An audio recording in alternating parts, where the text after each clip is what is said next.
Technical difficulties, Sarah Martinez smirked as she walked past my desk at 8:55 a.m., 5 minutes before the most important presentation of my career. I stared at my laptop screen, showing nothing but empty folders where my slides should have been. 6 months of work vanished. My name is Marcus Parker. I'm 34 years old, and I'm a senior marketing analyst at Nexus Digital Solutions in Seattle, Washington. What Sarah didn't know was that CEO Robert Kellerman was watching everything unfold through our office security cameras from his home office, having logged in early to prepare for the 9 a.m. board meeting.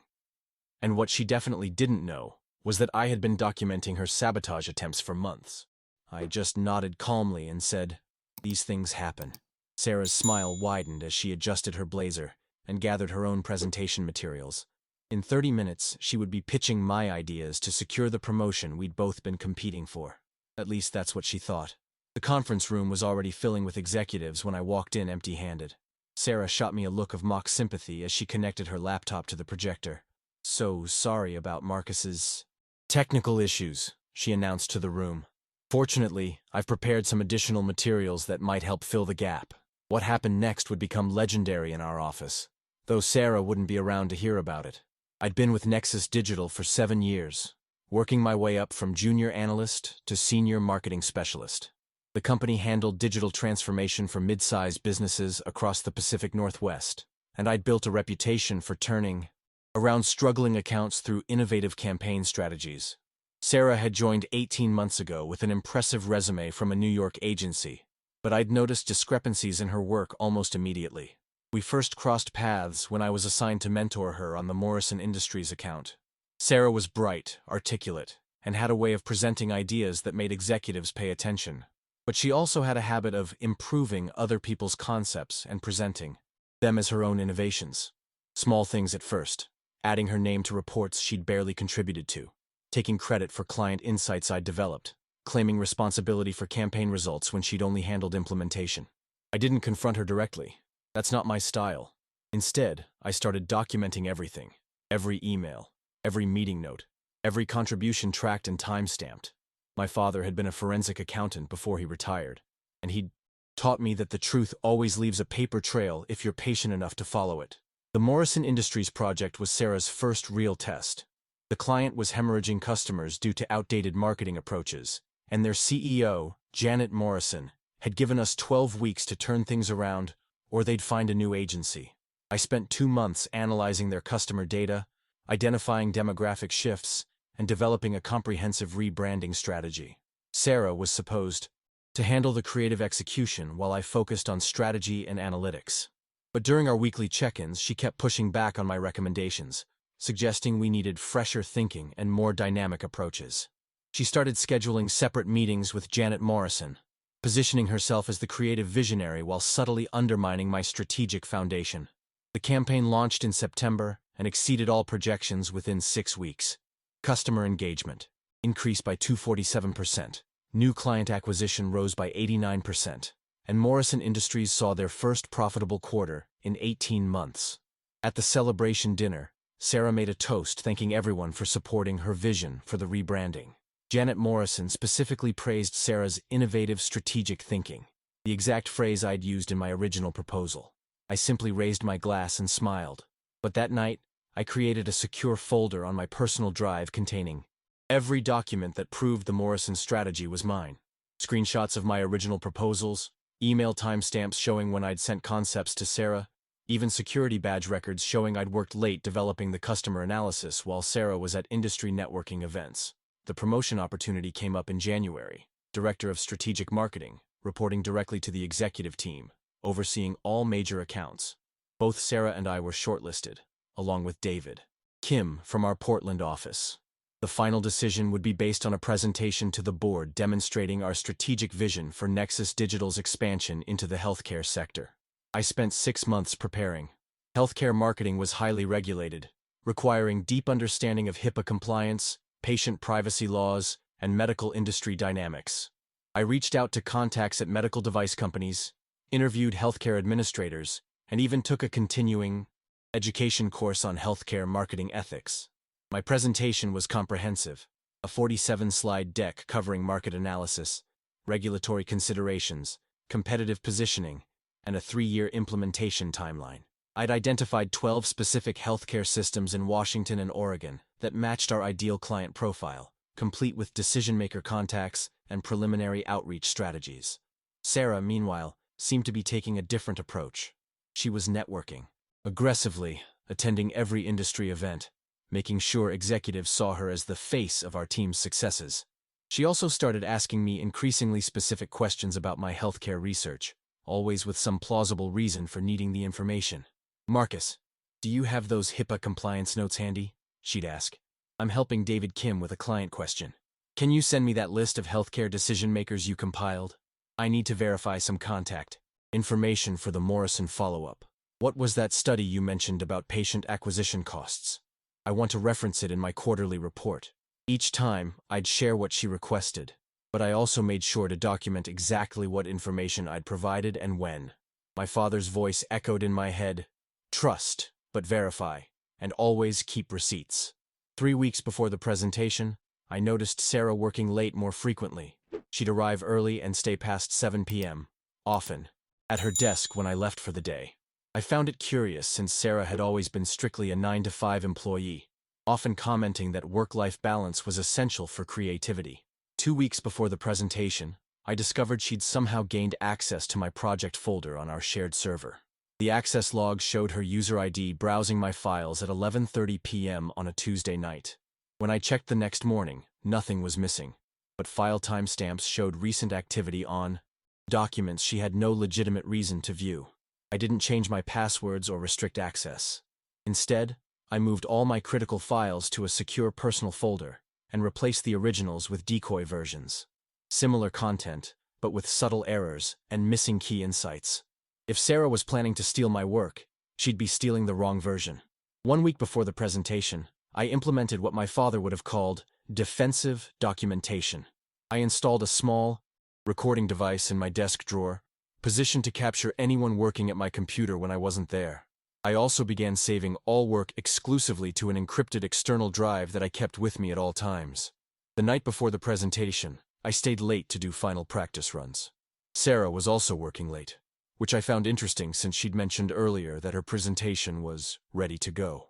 Around 9 p.m., I announced loudly that I was going to grab dinner from the Thai place down the street, would be back in an hour. Instead, I went to the parking garage and waited. 15 minutes later, I slipped back into the building through the emergency stairwell and positioned myself where I could observe our floor through the glass partition. Sarah was at my desk, typing rapidly on my computer. I didn't confront her. I just watched and waited. The next morning, I arrived at 8:08 a.m. to find my presentation files corrupted and my backup folders mysteriously empty. Sarah was already at her desk, looking remarkably composed for someone who typically stumbled in around 8:45 with a coffee and complaints about traffic. "Morning, Marcus," she said cheerfully. "Ready for the big day?" "Always," I replied, checking my laptop and discovering the extent of the damage. Every file related to my healthcare presentation was gone or corrupted. The folders showed they'd been modified at 9:23 p.m. the previous night, exactly when I'd observed. Sarah at my computer. That's when she made her fatal mistake. As I sat staring at my empty folders, Sarah walked by and delivered her line about technical difficulties with that knowing smirk. What Sarah didn't realize was that CEO Robert Kellerman had been working from home that week due to a minor surgery, participating in meetings via video conference. He'd logged into our office security system at 8:30 a.m. to check that everything was running smoothly before the board presentation. He'd been watching the live camera feed from our floor for the past 30 minutes, including Sarah's visit to my desk and her subsequent comment about my technical difficulties. At 9:00 a.m. sharp, we gathered in the main conference room. The board members were present in person, while Robert joined via video from his home office. Sarah connected her laptop to the projection system with confidence, shooting me another look of false sympathy. "Good morning, everyone," she began. "I'm excited to present our strategic vision for expanding Nexus Digital into the healthcare sector." She opened her slide deck, and I immediately recognized my work. Not the decoy version I'd left in the accessible folders, but my actual presentation, slides, graphics, analysis, even my specific formatting choices. Somehow, she'd obtained my real files. She was 3 slides into my presentation when Robert's voice came through the speakers. Sarah, could you pause for a moment, please? Sarah looked confused, but stopped mid-sentence. Of course, Mr. Kellerman. Is there an audio issue?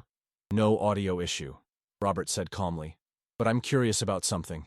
Marcus, are you having technical difficulties with your presentation? I stood up slowly. Actually, Mr. Kellerman, someone deleted my files this morning, but I have a backup. I pulled out my encrypted drive and connected it to my laptop. Sarah's face went pale, but she maintained her composure. Marcus, I'm sure this is just a misunderstanding. Perhaps we should reschedule your presentation for later this week. That won't be necessary, Robert said, his voice carrying a new edge. Sarah, could you tell me how you obtained access to Marcus's presentation materials? The room fell silent. Sarah glanced around nervously. I'm not sure what you mean, Mr. Kellerman. This is my original work.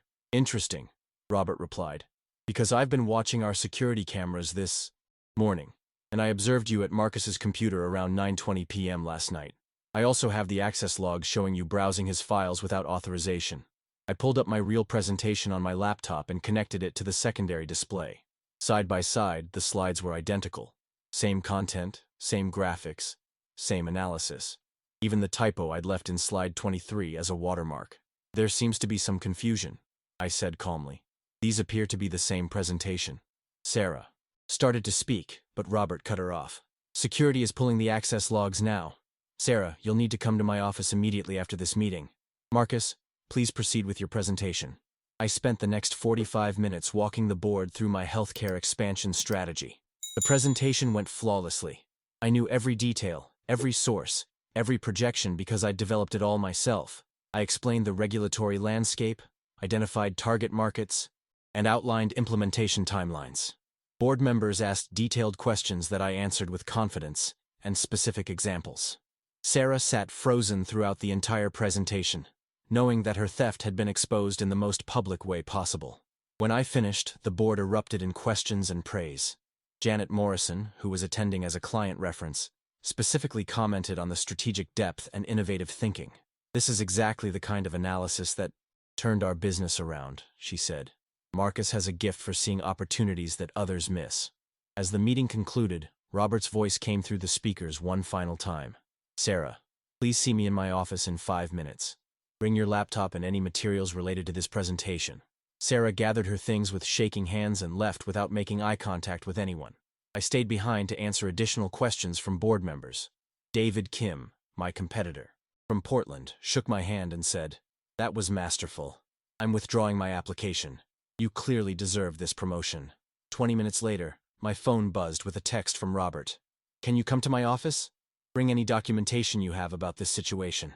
I found Robert and our head of HR, Patricia Wells, waiting in the conference room adjacent to his office. Sarah was nowhere to be seen. "Marcus," Robert began, "we've completed our preliminary investigation. Sarah's laptop contains numerous files that belong to you, including drafts of your presentation from 3 weeks ago. We also found evidence that she'd been systematically accessing your work, without authorization for months." Patricia handed me a folder. "We've terminated Sarah's employment effective immediately. She's been escorted from the building. We're also conducting a full audit of her work to determine the extent of intellectual property theft." I nodded, unsurprised but oddly unsatisfied. "What about the clients she's been managing?" "That's actually why I wanted to speak with you," Robert said. "We're promoting you to Director of Strategic Marketing effective Monday. You'll be taking over Sarah's accounts in addition to managing the healthcare expansion initiative. The board was unanimously impressed with your presentation and your professional handling of this situation." Patricia continued. "There will be a significant salary increase, of course, plus equity participation and a signing bonus to compensate for the stress of this situation." I thanked them both and returned to my desk to find a box of Sarah's personal items being carried out by security. Her computer was being removed by our IT department for forensic analysis. Alan Rodriguez, our junior analyst who sat near Sarah's desk, approached me carefully. "Marcus, I owe you an apology. Sarah asked me to help her with some research last month, and I think I accidentally gave her access to files I shouldn't have. She said it was for a collaborative project." "What kind of access?" I asked. "She said she needed to review some of your client analysis to avoid duplicate work. I showed her how to access the shared folders. I had no idea she was—" He trailed off, looking embarrassed.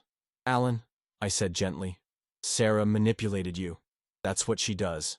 Don't blame yourself for trusting a colleague. Alan nodded gratefully. Is it true she copied your presentation? Word for word, I confirmed. But she made one crucial mistake. What's that? I smiled. She underestimated how carefully I document everything. Over the next few days, the full scope of Sarah's deception became clear. The IT forensics revealed that she'd been copying my work for months, building a portfolio of her successes by stealing credit for my strategies and insights. She'd even copied my Morrison Industries case study and submitted it to industry publications under her name. More damaging, the investigation revealed she'd been sharing confidential client information with her former employer in New York, potentially violating multiple non-disclosure agreements. The legal department was considering whether to pursue criminal charges for industrial espionage. Janet Morrison called me personally when she learned what had happened. I had no idea, she said. Sarah presented herself as the primary strategist on our account. I feel terrible that you didn't get proper credit. You couldn't have known, I replied. Sarah is very persuasive. Well, I'm setting the record straight. I'm sending a letter to your CEO acknowledging your role in saving our business. And I'm recommending Nexus Digital to 3 other healthcare organizations, but only if you're the lead strategist. Word spread quickly through our industry network. Sarah's reputation was destroyed within weeks as other professionals came forward with similar stories of credit stealing and manipulation. Her LinkedIn profile disappeared, and she apparently left Seattle entirely. Meanwhile, my promotion was announced company-wide with full recognition for my work on the Morrison account and the healthcare expansion strategy. I received congratulations from colleagues, clients, and even competitors who'd heard about the presentation incident. 3 months later, I was settling into my new role when I received an unexpected phone call. Sarah's voice was barely recognizable, shaky, desperate. Marcus, I need to talk to you, she said. I made a terrible mistake. I'm in Portland now, but I can't find work anywhere. Word has gotten around about what happened at Nexus. I listened without interrupting. I was desperate, she continued.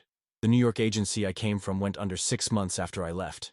I had debt, pressure to succeed. I thought if I could just get established here, I could prove myself on my own. Merit. Sarah, I said finally, you had talent. You could have succeeded legitimately. I know that now. But I got caught up in trying to look impressive quickly instead of building something real. She paused. I'm calling to apologize. What I did was wrong, and I'm sorry. I appreciated the apology, though it couldn't undo the damage to her career or reputation. I accept your apology, Sarah. I hope you find a way to move forward constructively. Is there any chance, could you provide a reference for something entry-level? I just need a chance to start over. I considered it carefully. Sarah had shown real talent when she wasn't stealing other people's work. Everyone deserved a second chance, though trust would have to be earned. I can't provide a professional reference based on our history, I said. But if you're serious about starting over, there's a nonprofit here that helps market healthcare services to underserved communities. They need someone with your presentation skills.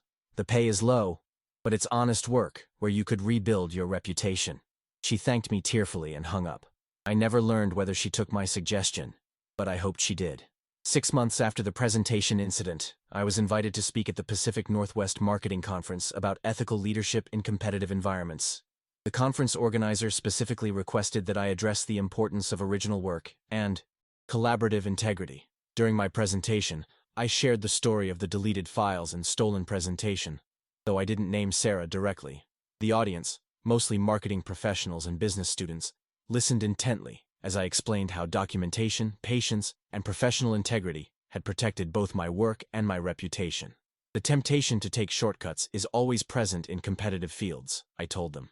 But building something authentic and lasting requires patience, honesty, and respect for others' contributions. Theft might provide temporary advantage, but it always collapses under scrutiny. After my presentation, a young marketing student approached me. Mr. Chen, what would you have done if you hadn't been able to prove the presentation was yours? I thought about it for a moment. I would have delivered the presentation from memory and focused on building my next success. Truth has a way of emerging over time, and integrity builds the kind of reputation that can't be stolen. Looking back now, 2 years later, I realized the incident taught me something valuable about resilience and preparation. Sarah's theft could have derailed my career if I hadn't been methodical about documentation and patient enough to let her reveal herself. My healthcare expansion initiative exceeded all projections in its first year, bringing in $4.2 million in new business and establishing Nexus Digital as a leader in medicals. Marketing. We've hired 8 new employees and opened a dedicated healthcare division. I still work late sometimes, still document everything carefully, still trust but verify.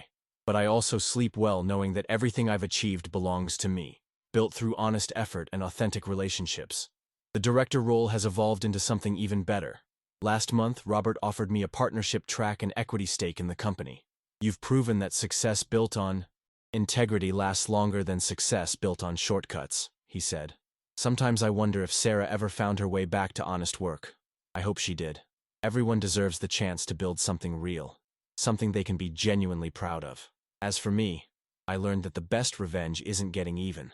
It's building something so authentic and valuable that temporary theft becomes irrelevant. Success earned through integrity doesn't just feel better. It's more resilient, more sustainable, and ultimately more satisfying than anything that can be stolen. The presentation that almost ended my career became the foundation for everything that followed. Not because of what was taken from me, but because of how I chose to respond when it was taken. That's a lesson worth more than any promotion.